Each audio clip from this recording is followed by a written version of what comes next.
क्या होता है जब हम किसी एक दिन को बहुत करीब से देखते हैं? मतलब सिर्फ 24 घंटों में क्या एक पूरे देश की कहानी छिपी हो सकती है? उसकी उम्मीदें, उसके संघर्ष, उसकी जीत, सब कुछ। चलिए एक सफर पर चलते हैं 13 दिसंबर 2025 के दिन में और देखते हैं कि ये एक दिन हमें क्या बताता है।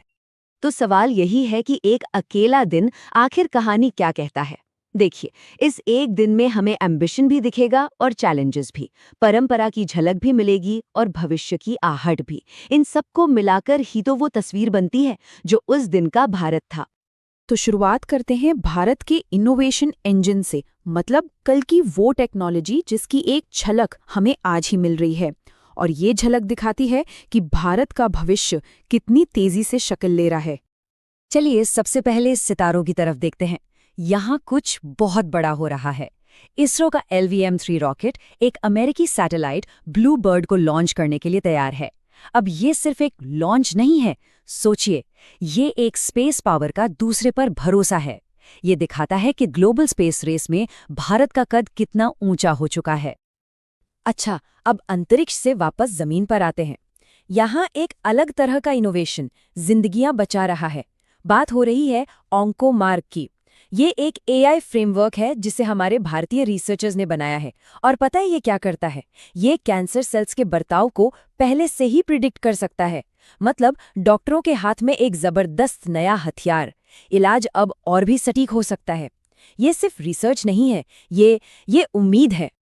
और देखिए, इनोवेशन सिर्फ लैब्स में नहीं हो रहा, ये हमारे प्लैनेट की सबसे बड़ी चुनौतियों का सामना भी कर रहा है। भारत और स्वीडन ने हाथ मिलाया है। किस लिए? स्टील और सीमेंट जैसी इंडस्ट्रीज को डीकार्बोनाइज करने के लिए। ये वो इंडस्ट्रीज हैं जिन्हें क्लीन करना बहुत ही मुश्किल माना जाता है। तो जाहिर है क्लाइमेट चेंज के खिलाफ लड़ाई में ये एक बहुत बहुत बड़ा कदम है। और हाँ, इनोवेशन का चेहरा अक्सर युवा होता है ना? तो मिलिए अर्किन गुप्ता से। फोर्ब्स अंडर 30 लिस्ट में इनका नाम है। फिनटेक में इनका काम जबरदस्त है। ये सिर्फ फिनेंस नहीं बदल रहे, बल्कि उस बड़ी लहर का हिस्सा है जहां इंडियन टैलेंट पूरी दुनिया की इकोनॉमी के रूल्स को रीराइट कर रहा है। तो ये तो हुई इनोवेशन की बात, लेकिन टेक्नोलॉजी कहानी का सिर्फ एक हिस्सा है। भारत को असल में समझना है तो हमें ज़मीनी हकीकत को भी देखना होगा, इसकी कॉम्प्लेक्सिटीज़ को समझना होगा, क्योंकि यहीं पर तरक्की और सामाजिक दबाव एक साथ चलते हैं। पहला नंबर है 13। कागज़ पर देखें तो तरक्की एकदम सीधी सादी दिखती है। दिल्ली में अब 11 की जगह 13 रेवेन्यू डिस्ट्रिक्ट्स होंगे। क्यों? ताकि एडमिनिस्ट्रेशन बेहतर हो, लोगों तक शासन की पहुंच आसान हो। बिल्कुल लॉजिकल कदम लगता है। लेकिन इसे साफ सुथरी एडमिनिस्ट्रेटिव लाइन के पीछे एक दूसरा नंबर छिपा है, एक दिल दहला देने वाला नंबर, 38। NCRB के मुताबिक ये उन स्टूडेंट्स की संख्या है जो हर रोज अपनी जान ले रहे हैं। ये सिर्फ एक आंकड़ा नहीं है, ये एक खामोश चीख है, एक बहुत बड़ा सामाजिक संकट। और ये ट्रेंड वाकई चिंताजनक है। ये चार्ट देखिए, पिछले सिर्फ 12 सालों में 65% की बढ़ोतरी हुई है। 65%। ये दिखाता है कि संकट कितना बड़ा है और हमारे एजुकेशन सिस्टम के दबाव और मेंटल हेल्थ सपोर्ट की कमी पर कितने गंभीर सवाल खड़ा करता है। और ये जो सामाजिक दबाव है ना, ये अक्सर आर्थिक हालातों से और भी गहरा हो जाता है। नाबार्ड का एक सर्वे बताता है कि गांवों में एक परिवार अपनी कमाई का 67.3% हिस्सा सिर्फ कंजम्पशन पर खर्च कर देता है। मतलब जो कमाया वो खाया पिया, बस। भविष्य के लिए बचत या इन्वेस्टमेंट की गुंजाइश बहुत ही कम रह जाती है। और ये लाखों लोगों को एक साइकिल में फंसा देता है। लेकिन इन सारे दबावों के बीच भारत की एक असली ताकत भी है, उसकी रेजिलियंस। और ये ताकत अक्सर कहाँ दिखती है? उन पलों में जब सब मिलकर खुश होते हैं, जैसे कि खेल और संस्कृति में, जो पूरे देश को एक धागे में पिरो देते हैं। और ये देखिए, एक जबरदस्त जीत का पल, अरुणाचल प्रदेश की रूपा बायोर, इन्होंने तो इतिहास रच दिया है। दुनिया में 8वीं रैंक हासिल करने वाली पहली भारतीय महिला ताइक्वांडो खिलाड़ी बनी है। सोचिए जरा, वर्ल्ड रैंकिंग के टॉप 10 में। ये उनकी इनक्रेडिबल मेहनत और लगन का नतीजा है। और अब बात करते हैं क्रिकेट की, जो इस देश का जुनून है। यहाँ 2 लेजेंड्स को सम्मानित किया जा रहा है।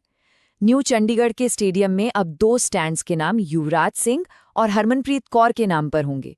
ये उन 2 चैंपियंस को एक बेहतरीन ट्रिब्यूट है जिन्होंने न जाने कितने लोगों को इंस्पायर किया है। और इस दिन बस इतना ही नहीं हुआ, ये दिन तो एक्टिविटीज से भरा हुआ था। एक तरफ केरला में 30वां इंटरनेशनल फिल्म फेस्टिवल चल रहा है, दूसरी तरफ जर्मनी ने FIH mains junior hockey world cup जीता और कोझिकोड रेलवे स्टेशन पर लास्ट माइल कनेक्टिविटी के लिए ई-बाइक रेंटल सर्विस शुरू हुई। मतलब हर तरफ कुछ न कुछ हो रहा था। देश की धड़कन साफ सुनाई दे रही थी। चलिए अब कहानी के आखिरी हिस्से पर चलते हैं। देखिए, भारत के किसी भी दिन को उसके इतिहास से जोड़े बिना नहीं समझा जा सकता। तो देखते हैं कि इस दिन यानी 13 दिसंबर को अतीत की गूंज वर्तमान में कैसे सुनाई दे रही थी।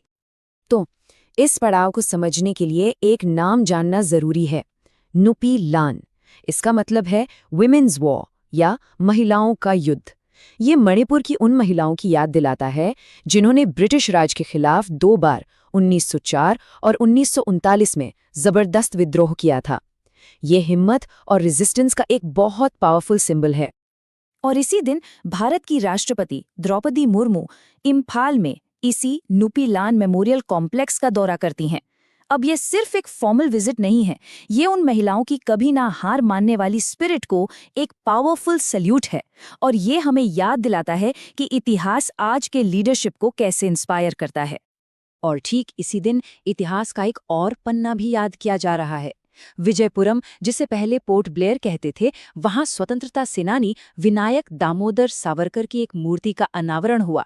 ये दिखाता है कि कैसे एक ही दिन में इतिहास के अलग अलग धागे एक साथ बुने जाते हैं और आज के भारत में याद किए जाते हैं। तो जब हम 13 दिसंबर 2025 के इस पूरे दिन को एक साथ देखते हैं तो क्या तस्वीर उभरती है? तस्वीर है विरोधाभासों की।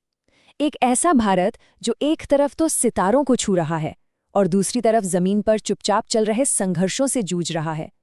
एक देश जो अपनी जीत का जश्न भी मनाता है और अपने इतिहास के कॉम्प्लेक्स पन्नों को भी याद करता है। ये सब कुछ सिर्फ एक दिन में। ये एक कॉम्प्लेक्स, डायनामिक और लगातार बदलते देश की बस एक झलक है। और ये हमें एक आखिरी सवाल के साथ छोड़ जाता है कि अगर सिर्फ 24 घंटे इतना कुछ बता सकते हैं, तो आने वाला कल